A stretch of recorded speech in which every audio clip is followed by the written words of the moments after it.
चलिए हम लोग पढ़ते हैं खंडकाव्य कर्मवीर भरत। बहुत से ऐसे जिले हैं जो नवीन निर्मित हुए हैं या फिर किसी अन्य बड़े जिले से काटकर नया जिला बनाया गया है या फिर नाम बदल दिया गया है। तो वह बच्चे अपने पुराने जिले के अनुसार ही खंडकाव्य पढ़ेंगे। ठीक है, तो कर्मवीर भरत जो है वो मेरठ, फर्रुखाबाद, रायबरेली, पीलीभीत जनपदों के लिए ये निर्धारित खंडकाव्य है। भरत तो आप जानते ही हैं, भरत प्रभु श्री राम जी के भाई थे और जो भ्रातृत्व प्रेम था भरत का वो अप्रतिम था। ठीक है, जहां पर महाभारत में भाई भाई को काट रहा है, वहीं रामचरितमानस में आदर्श भाई हैं जो कि भाई और भाई के लिए मरने को तैयार हैं, एक दूसरे पर न्योछावर होते हैं। तो उन्हीं कर्मवीर भरत, वही कर्मवीर भारत है और इन्हीं भरत की कथा हम इसमें पढ़ेंगे खंडकाव्य कर्मवीर भरत में। तो भायप भगति भरत आचरणु, कहत सुनत दुख दूषण हरनु। तो तुलसीदास जी ने भी कहा है कि जो भरत का भ्रातृत्व प्रेम है, इसकी कथा को कहने और सुनने में ही दुख और दोष नष्ट हो जाते हैं। तो आइए इसी कथा का हम रसास्वादन करते हैं। और कर्मवीर भरत खंड काव्य का जो प्रथम सर्ग है उसका सारांश पहले देखिए। प्रथम सर्ग आगमन सर्ग है, ये चीज ध्यान रखना। अब आपसे अगर परीक्षा में ये कह देगा कि आगमन सर्ग की कथा लिखिए तो आपको ये प्रथम सर्ग ही लिखना है, या प्रथम सर्ग की कहेगा तो भी तो वही है। आगमन मतलब आना। अब ये भरत जी जो जब राम को राज्याभिषेक, जब राज्याभिषेक की बात आती है तो राम को जब वनवास मिलता है तो जो भरत होते हैं वो ननिहाल में होते हैं। ठीक है, तो भरत एवं शत्रुघ्न दोनों अपने ननिहाल गए हुए थे। अयोध्या के दूत ने वहां पहुंचकर दोनों भाइयों को सूचित किया। ठीक है, क्या सूचित किया? अच्छा, जब दूत जाता है तो वो सच नहीं बताता है भरत और शत्रुघ्न को। कहता है गुरु वशिष्ठ जी ने आपको शीघ्र बुलाया है, और वो ये समाचार छिपा लेता है कि राम को 14 वर्ष का वनवास हो गया है और पिताजी की मृत्यु हो गई है, यानी दशरथ जी चल बसे। ये दोनों बातें वो छुपाता है। छुपाने को उसको कहा ही गया था कि वहां से भाई अगर किसी की मृत्यु का समाचार आप आनंद फानंद में देते हैं तो लोग घबरा जाते हैं। तो कहा कि घबराहट नहीं, उनको आराम से आने दो, उनको बताना नहीं कि क्यों है, बस ये कहो कि गुरु वशिष्ठ ने बुलाया है तुमको, बस। ठीक है,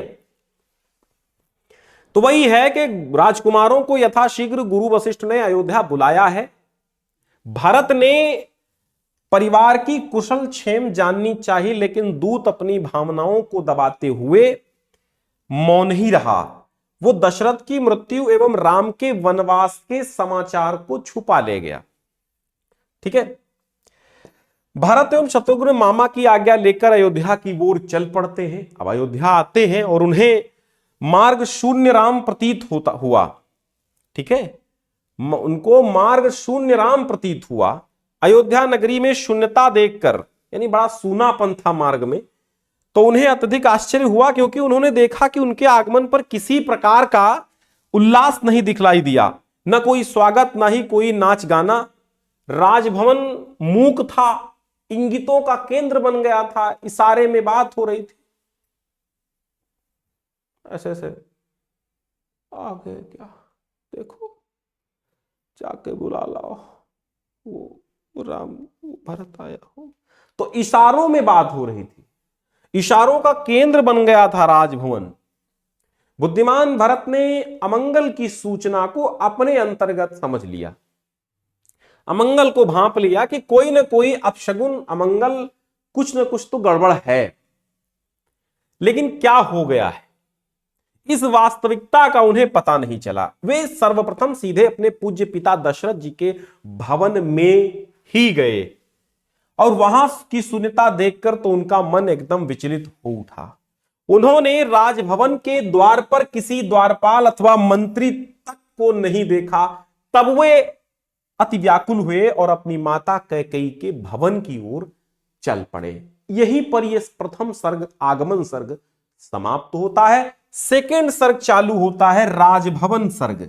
अब माता कैकेयी के राजभवन में जाते हैं भरत। तो राजभवन सर्ग या किसी एक सर्ग का उसके कथानक का, यहां पर कथानक है, सही कर लीजिए, कथानक का संक्षेप में लिखिए। फिर राजभवन में क्या होता है, राजभवन में कुछ स्टेप बाय स्टेप चीजें आपको हेडिंग बाय हेडिंग याद करनी और लिखनी है। राजभवन सर्ग मोस्ट इंपॉर्टेंट सर्ग इसलिए है क्योंकि वहीं पर सारी बातचीत होती है। भरत को आया देखकर कैकेयी ने उसे गले से लगा लिया, बेटा गले से लगा लिया। कैकेयी द्वारा पितृकुल का कुशल पूछने के पश्चात और ननिहाल का कुशल सुनाने के पश्चात भरत ने अयोध्या की उदासी का कारण पूछा कि वहां तो सब ठीक है माता जी, ये यहां पर लोग उदास क्यों हैं, पर रीजन। कैकेयी ने कहा, काल गति से तुम्हारे पिता स्वर्ग सिधार गए और राजपाट तुम्हें सौंप गए हैं। पिता की मृत्यु का समाचार सुनकर भरत जी भूमि पर गिर पड़े। पहला स्टेप कैकेयी मिलन, कैकेयी का कथन। अब कैकेयी कहती है भरत से कि भरत ने कैकेयी से मृत्यु का कारण पूछा कि पिताजी कैसे गए। कैकेयी ने भरत को समझाया, बेटा मुझे राम तुमसे अधिक प्यारा है, मुझे राम तुमसे अधिक प्यारा है, परंतु जब महाराज राम का राज्याभिषेक करने की तैयारी करने लगे तो मैंने सोचा कि यदि राम अयोध्या पर राज्य करेंगे तो वन में वनवासियों के दुखों को कौन दूर करेगा। मंथरा ने मुझे भूले हुए 2 वरदानों की याद दिला दी और मैंने जो है एक वरदान से तुम्हें राज तिलक और दूसरे वरदान से राम को 14 वर्ष का वनवास मांग लिया। समझा बेटा, मुझे विश्वास था कि तुम राम का कार्य समझकर 14 वर्षों तक अयोध्या का राज्य करोगे। बेटा राम प्रतिभा संपन्न और कीर्तिमान है, वे दुखियों की सेवा, सज्जनों की रक्षा और दुष्टों का संहार करने में समर्थ हैं। बेटा माता का कर्तव्य है अपने पुत्रों का सही संयोजन करना, जो जिस योग्य है उसको वही काम सौंपना उचित है। हानि लाभ, दुख सुख के विवाद में फंसना अज्ञानियों का काम है। यही सोचकर मैंने अपना दूसरा वरदान राम को वनवास मांगा और महाराज ने भी सत्य की रक्षा करते हुए अपना वचन पूरा किया। राम, लक्ष्मण और सीता अपने जीवन को सफल बनाने हेतु वन में चले गए हैं।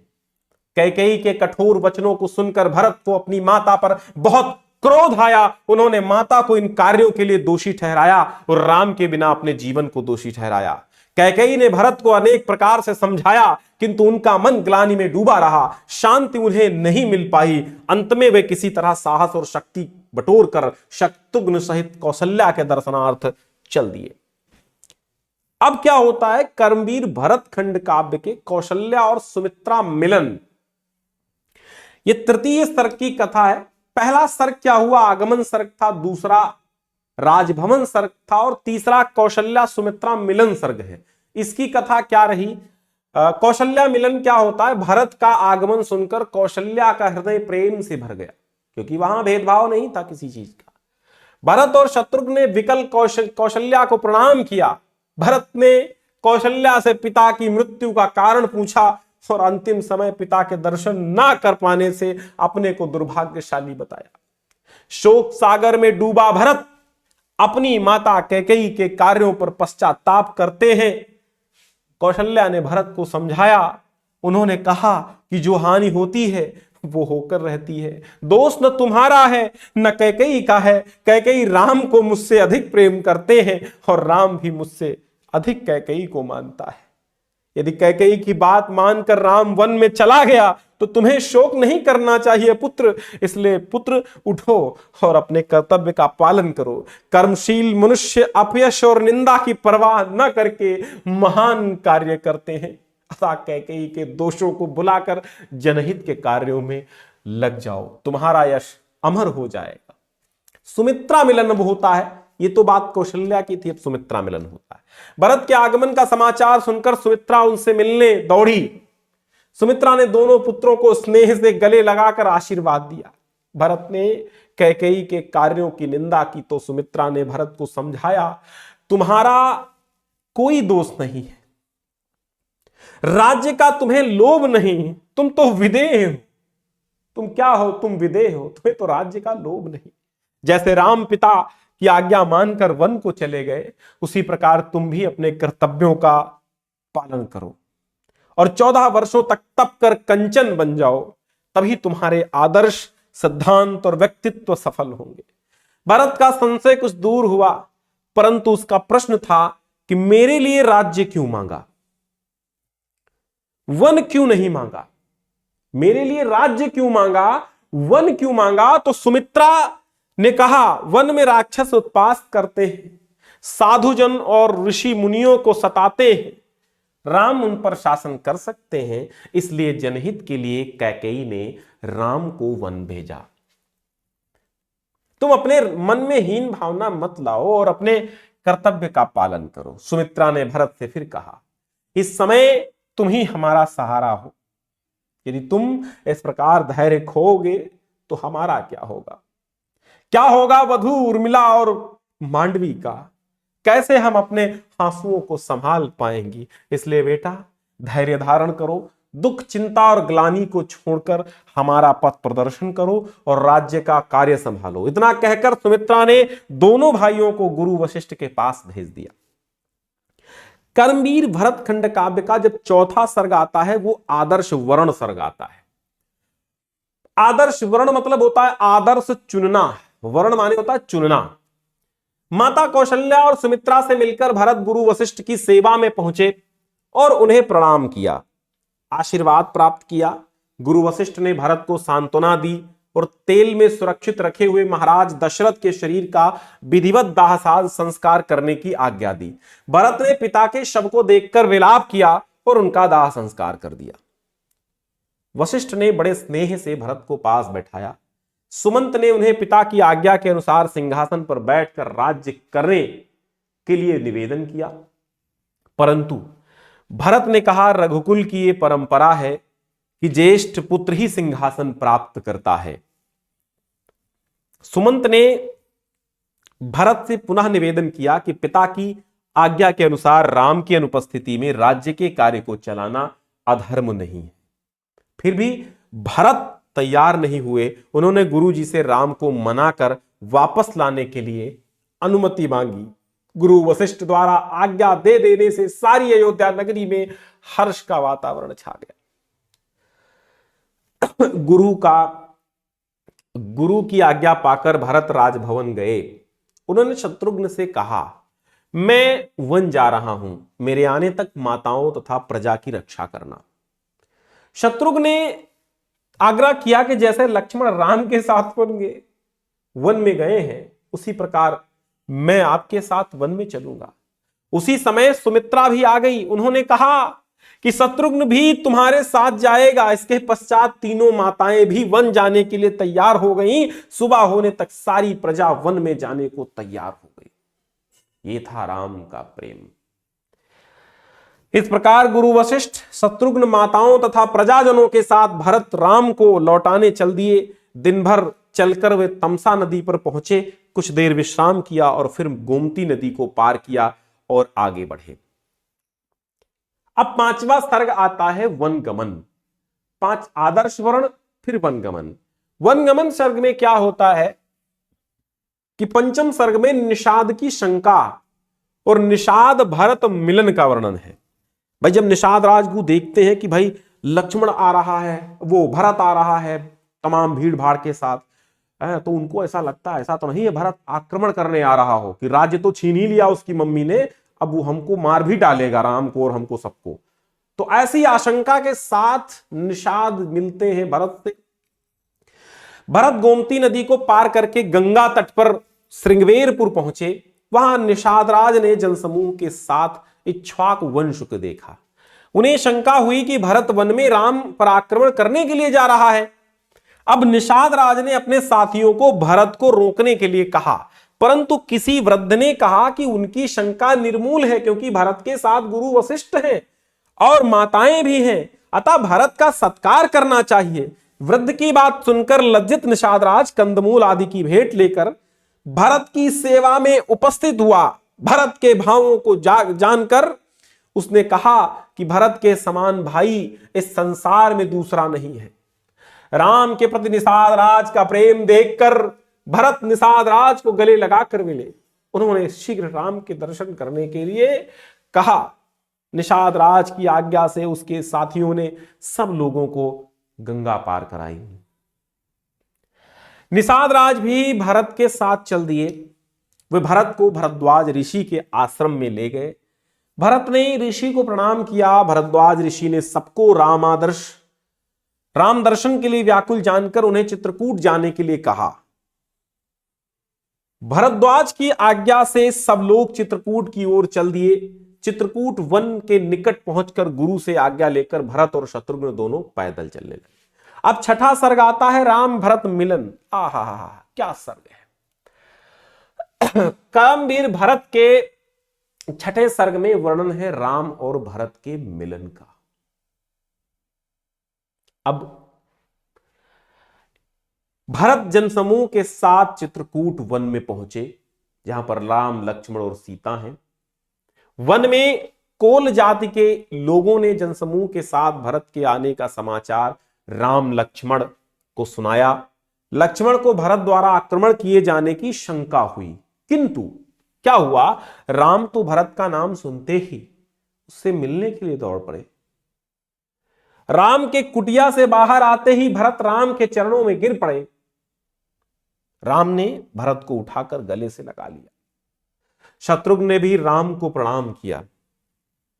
भरत और शत्रुघ्न ने सीता और लक्ष्मण को भी प्रणाम किया और स्नेह पूर्वक मिले। राम भी गुरु वशिष्ठ और माताओं को प्रणाम कर उनसे प्रेम के साथ मिले।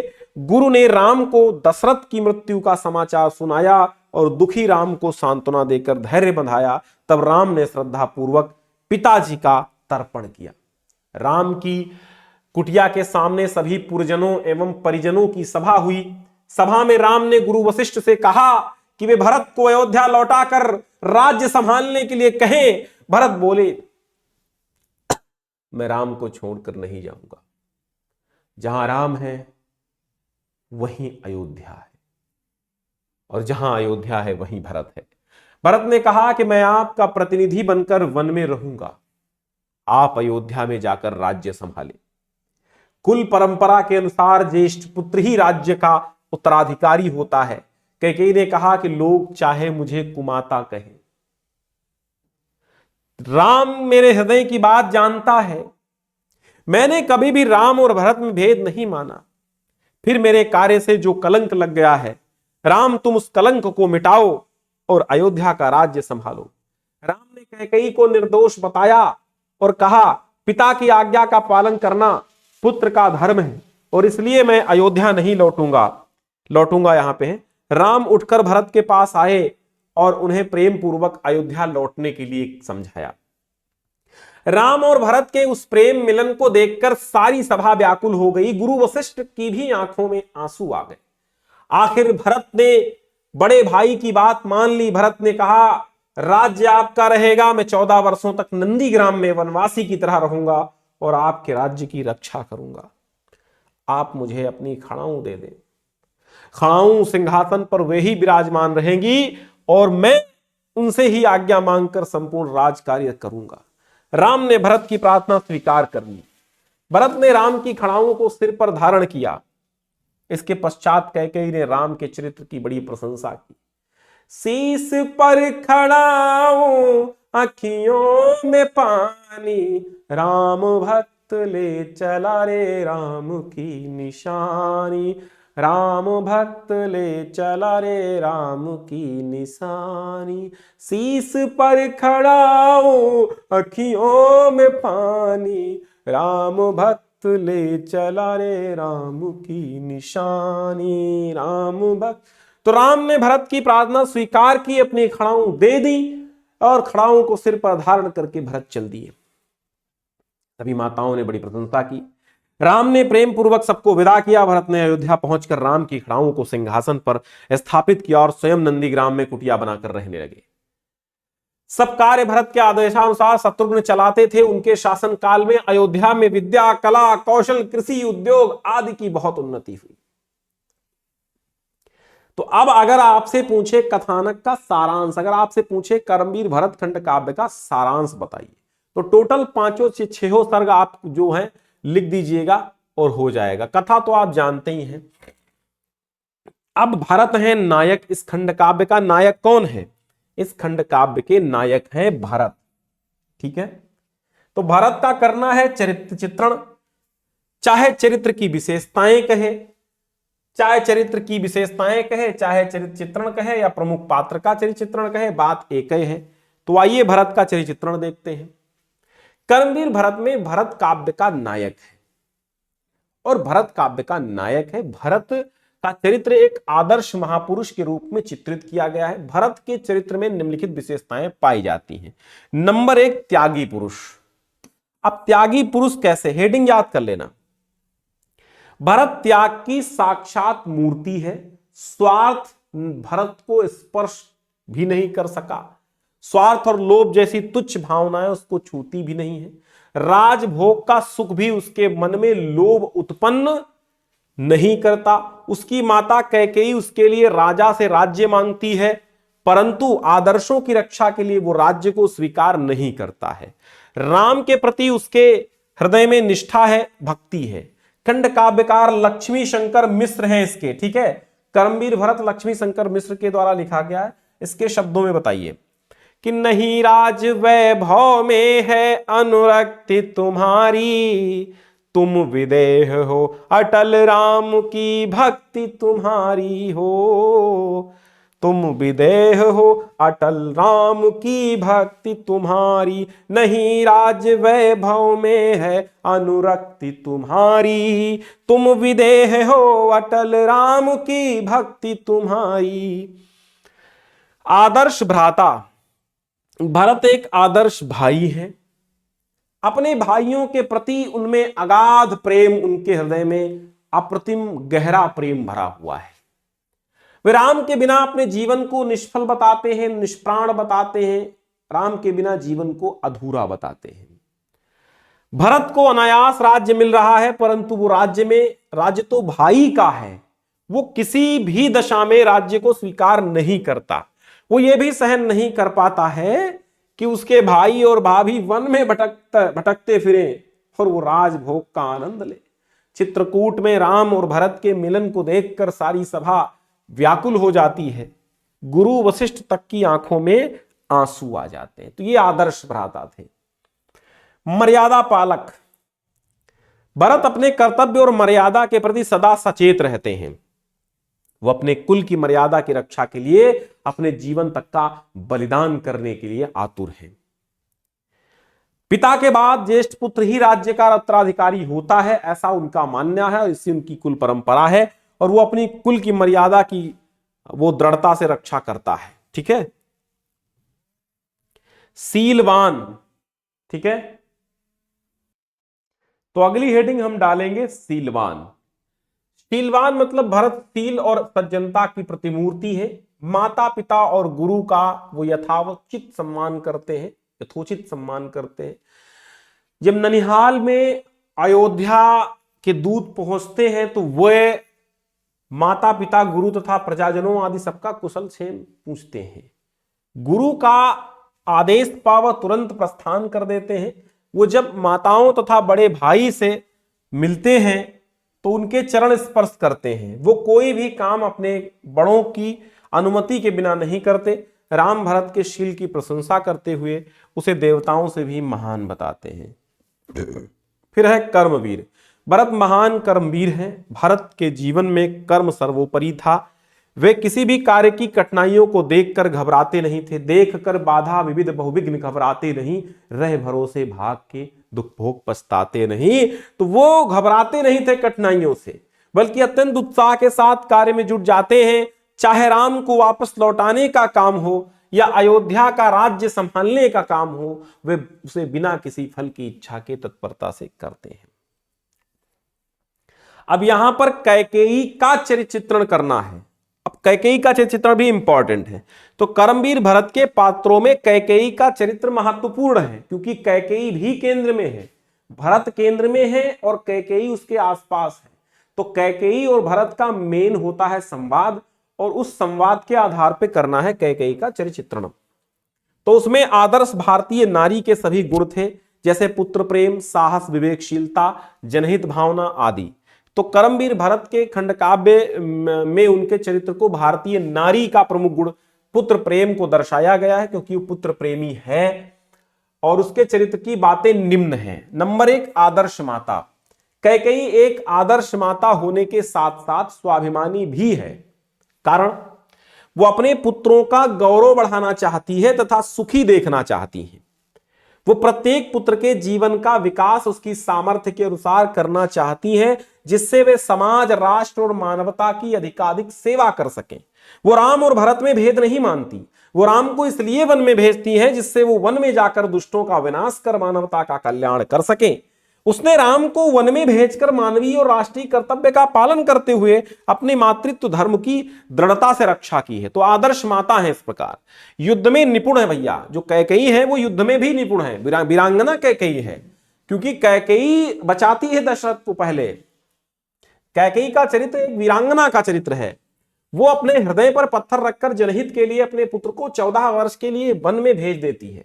उसने नारी होकर भी अबला बनना नहीं सीखा। युद्ध भूमि में भी वो अपने पति के साथ गई थी और संकट में दशरथ के प्राणों की रक्षा की थी। उसे जो कार्य उचित जान पड़ता है, लोकमत के विरुद्ध होने पर भी वो उसे करके ही छोड़ती है। तीसरा, राष्ट्रीय और समाजवादी दृष्टिकोण अपनाने वाली आदर्श नारी।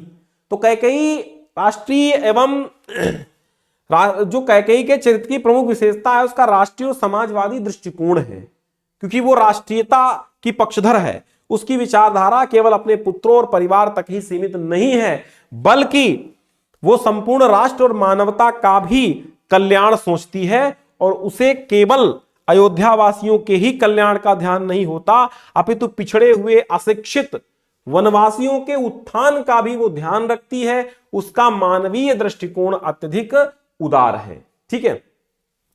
फिर कुशल राजनीतिज्ञ। अब कैकेयी कुशल राजनीतिज्ञ भी है। कुशल, आदर्श माता है तो आदर्श राजनीतिज्ञ भी है। कैकेयी नारी होकर भी राजनीति में पूर्ण कुशल है। वो राजनीति के दांव पेच भी समझती है, समय के अनुसार उनका प्रयोग करना भी जानती है। राम को वन में भेजने में भी उसकी राजनीतिक सूझबूझ का प्रमाण मिलता है। वनवासियों को अनुशासन सिखाना भी एक राजनीतिक दायित्व है। फिर है अपराध स्वीकार करने वाली। खंडकाव्य के कथानक के अनुसार कैकेयी ने जो कुछ भी किया उसके पीछे उसका कोई भी स्वार्थ नहीं था और न कोई बुरा भाव ही था, परंतु जब परिस्थितियां बदल जाती हैं तब परिणाम बुरे निकलने लगते हैं। तो कैकेयी अपने आप को अपराधिनी स्वीकार कर लेती है। ठीक है, कहती है कि मैं कुमाता हूं, स्वयं ही अपने विषय में वो कह उठती है। निष्कर्ष रूप में कहा जाता है कि प्रस्तुत खंड काव्य में कैकेयी जो है वो आदर्श माता, वीरांगना, समाजवादी दृष्टिकोण को अपनाने वाली आदर्श महिला है। उसमें साहस, दृढ़ता, सूझबूझ, चातुर्य, कुशलता और उदारता है। निशंक जी ने कैकेयी के युग युग से अभिशप्त चरित्र को आधुनिक परिवेश में संवारने का सफल प्रयत्न किया है। ठीक है, तो ये आपका जो है हो गया पूरा का पूरा खंड काव्य कंप्लीट। तो आप इसको अगर एक बार में नहीं समझ में आए तो दोबारा फिर से पढ़ लीजिए और एक बार रफली आप इसको रिपीट करिए लिख लिख के। पहले तो हमारे वीडियो से पढ़िए, इसके बाद रफ पे अपने आप से लिखने की कोशिश कीजिए रफली, जल्दी जल्दी, और फिर उसको पढ़िए कि हमने क्या सही लिखा है। ठीक है, तो समझ में आएगा कि आप कितना एब्जॉर्व करते हो, आप कितना अपने अंदर समा सकते हो। ठीक है, चलिए, शुक्रिया।